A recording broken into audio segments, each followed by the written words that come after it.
We addressed this game with regards to trying to deal with the travel and trying to deal with all these new faces and these new personalities. And I thought the biggest mystery going in was are we going to be able to maintain our composure and our poise during the game? It's something that I asked the players to emphasize. We hoped, in an effort to do that, that we play a cleaner game. We wanted to secure the football. We wanted to hold the penalties to a minimum.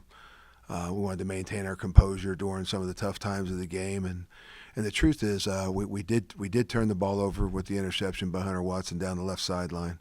Uh, but I thought we played hard for 4 quarters.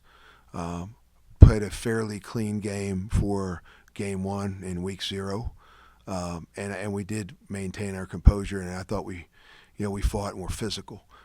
Where we fell short on both sides of the football, I think we lost the game on third down.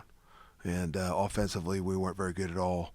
And defensively, we did some nice things on third down, but the plays that we gave up, they were tough ones. I thought we took the lead there for a little while in the third quarter, in the second half, and had an opportunity maybe to get a stop and put our offense in a position maybe to make it a two-score game.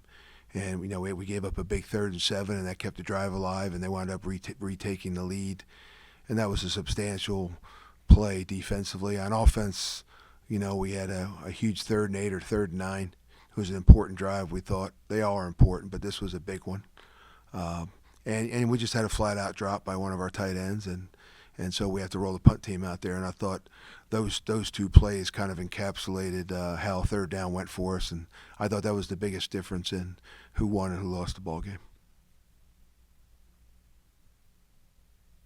And coach, just kind of some quick thoughts as we look forward to UNLV playing for the first time at Shell this weekend. So UNLV is long, and they've got some speed on both sides of the ball. They have some athletes. I think talent-wise they are comparable to what we just played, but they're very different than Western Kentucky. These guys they're taller, they're longer across the board, and they're going to be able to close space, when they're tracking you, and just because of their range, they'll squeeze some windows and they'll be a little bit harder to block the struck. So it'll be an athletic challenge, I think, for our football team. It'll be nice to play a semi-home game, right? We still have to travel and go through all the logistics of an away deal, but it's a much shorter travel, so we'll enjoy playing here in our home state, and we'll certainly be amongst our own alum and our fans and all that, being in the middle of Houston. So it's a game where we got to really focus more on ourselves and clean up the things that we did not execute well last week.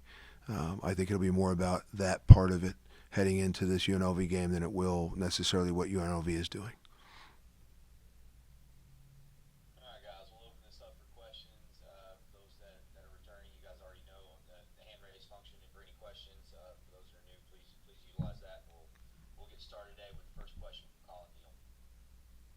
Hey, Coach. Grady O'Neill took a big hit late in the WKU game. He was I saw him on the sidelines at practice. Just how's he doing, and any possibility he could be available Friday? There is a possibility. He's actually just questionable right now. He's feeling a lot better. He was feeling a lot better yesterday. Passed all the tests very positively, and so we'll let the doctor make that call. I'm just glad he's okay and he's healthy. It didn't look pretty after the hit. His helmet was actually dented, which I haven't seen in a long time in this game, surprisingly, but I haven't.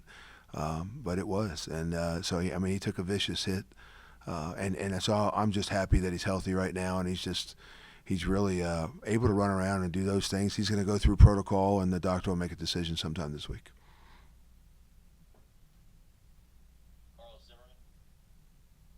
Yeah, Coach. I was just curious. Michael Phoenix was suited up on over the weekend, but didn't see any time. Just was curious on his status for this ball game against UNLV, given his past presence with this Bearcats squad. I think Mike is in the too deep for the week. As I'll tell you, with regards to all the players here, a lot of that the decision making with regards to where they're going to wind up at the end of the week is based on their week of practice. Mike had a good camp. There was nothing negative on his part. We've got some guys that are doing good things in that room right now. But um, with with uh, with regards to the plans moving forward for this week, I would think he'd be in the rotation, and so you may see a little bit more of Michael this week, possibly than you did last. Colt Foster. After the game, you talked about talking to Hunter Watson on the sideline about 3 or 4 plays that you would like to do differently. Just what do you kind of want to see him growth wise going into week 2? So Hunter has the same challenge. It's a good problem to have, but he has the same challenge that a lot of athletic, gifted quarterbacks athletically have, and that is, they're so reliant on their athletic ability and their running ability. On top of the fact that Hunter is just a fierce competitor, and so, when he thinks he can go make a play with his legs, he does. He trusts that scenario. He trusts that area of the football game because his legs and his running ability haven't let him down. And he made some big time plays with his legs on Saturday. But there's an aspect to playing quarterback. We want him to distribute the football, particularly in this offense. The philosophy is distribute the football first. And anytime we can do that, we want to do that. That way he can live to play another play. Because he's got to stay healthy so that we can make good decisions and run the offense. And so I'd rather, him distribute the ball, whether it's handing it, pitching it, shoveling it, throwing it, doesn't matter. And there were some plays where I thought he could have, and he knows he could have made a throw and gotten the ball into an athlete's hands and let him go make those plays. And we probably prematurely we ran a little bit. I thought we got a little movement oriented, too happy with our feet later in the game. And tried to make some plays with our legs that we could have just stood in the pocket with some good protection in the fourth quarter and driven some throws. So it's just an area that I think most athletic quarterbacks have to. There's a fine line there, and we want his running ability to be an asset to the rest of his play at quarterback. So good mental decisions. Let's go rip it when we've got somebody open. And when the play breaks down or it doesn't go as planned, he can definitely lengthen a play with his feet, make a play with his feet. And so I just like to get a little bit closer to that fine line there between throwing and running. Good question from Jonathan Buck. Hey, Coach, back on the idea of injuries. Obviously, James Don's been was listed out and didn't travel, and also Fish took some pretty good hits and was taken off for a couple plays. Are there any updates on how Fish is doing and when we might see Don return to the line? So it's good news on both. Fish is great, so we're good there. There's no issue with Antavius. And then there's really good news with James Dawn. He's now he'll be questionable for this week, and I think the rehab process is going well and is ahead of schedule. So again, we're going to let the trainers and the PTs and the doctors make those decisions, but James is ahead of schedule at this point.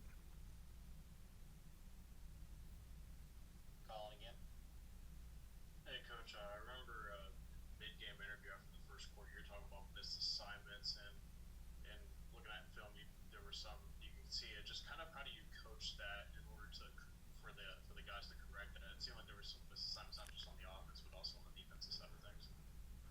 Well, I mean, it comes down to focus. I mean, that's really, when you're the most athletic team in the country and you have a lot of MAs, you can make up for stepping in the wrong direction. You can retrace with some freakish athletic ability and make up for it and go make a play anyway. And when you're a really bad team, you can't afford to make any mistakes. And I don't think we're either. I think we're like most teams. We're a good football team. We're a talented football team, but we can't afford missed assignments. And one missed assignment on pass protection can close the play. One misfit on defense, and you can give off an explosive run. And so, as you all know, it takes 11 being in sync and on the same page. And I thought the plays that went negative for us Saturday night were self-inflicted. The silver lining, the good thing to that is we get those things corrected. And we're playing more sound football because I think physically and from a speed standpoint, I like how we played. mentally, from a focus standpoint, we've got to execute better, and we've got to be on point before we snap the football, and that'll give us an opportunity to win or lose the game in the athletic realm. Don't want to lose the game mentally. Carlos again. Coach, Alton McCaskill had a big breakout game against Western Kentucky, but Elijah Green just wasn't able to get any momentum going. Just some things y'all look to adjust for him to be able to just pick up his play going into UNLV. Yeah, we've actually been very happy with Elijah. Elijah's production wasn't what it was with Alton. We struggled. I think we had more success with some gap schemes against Western Kentucky because of some of the things they were doing on defense. Um, and Alton was out there for a good number of those gap schemes. Well, we had some trouble, I think, with the movement up front with some of the zone schemes that we ran against Western Kentucky, and that just happened to be when Elijah was out there. And so both backs have explosive potential. Both backs have the ability to be an every down guy and really be the focal point of our running game. And it just kind of popped for Alton Saturday. But, we actually feel like we have some depth in that room. Would like to play Coco Brown more. We'd like to play Jarion more. We'd like to play Shane Porter more. We like the depth in there. We'd like to keep them all fresh. And so you may see a few more faces in that room on Friday. Let's go back over to Colton. You mentioned third downs was kind of where the game fell on Saturday. Western won 11-19. How do you kind of want to combat that going into a UNLV team that got hot late and scored a lot of points? They did. They played very well, and I thought what impressed me the most about their team is they answered the call at crunch time towards the end of the game when they needed it. They made a couple of adjustments on offense, and they did some nice things and did what they had to do to win the game. But the high effort at the end of the game is what really stuck out to me with UNLV, which means they're in good shape. And they had some juice and some energy and something left in the tank at the end of the game, and that's part of what helped them win it all. For us. We did not execute on third down on either side of the football at the level that we want or need to, and that falls back on me. So we have already this morning, and we will continue to this week. We'll do a better job of planning out third down. We've got to do a better job of executing in practice, and you'd like to see that translate Friday night, against UNLV.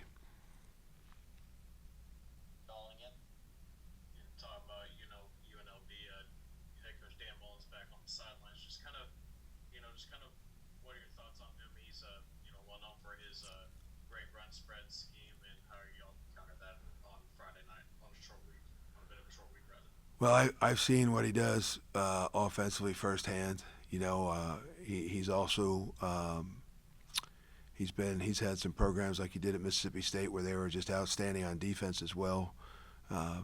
I think his teams typically mirror his personality, and so they're tough-nosed and they're physical and they're well prepared. And we had two really good battles when I was at Ole Miss playing Mississippi State. I have a tremendous amount of respect for Dan. We don't know each other very well. I think he probably only knows me from Ole Miss, but I know his football. I've studied his stuff. And I have a tremendous amount of respect for how he runs his team as a head coach and what he does offensively. And I know those guys will be well prepared and well coached on Friday night. Colton again. Yeah, just what do you kind of want to see? Not necessarily want to see, but being able to play at home. Just what's that going to be like for the team? Getting a home game in Houston, where historically people have showed up for this team.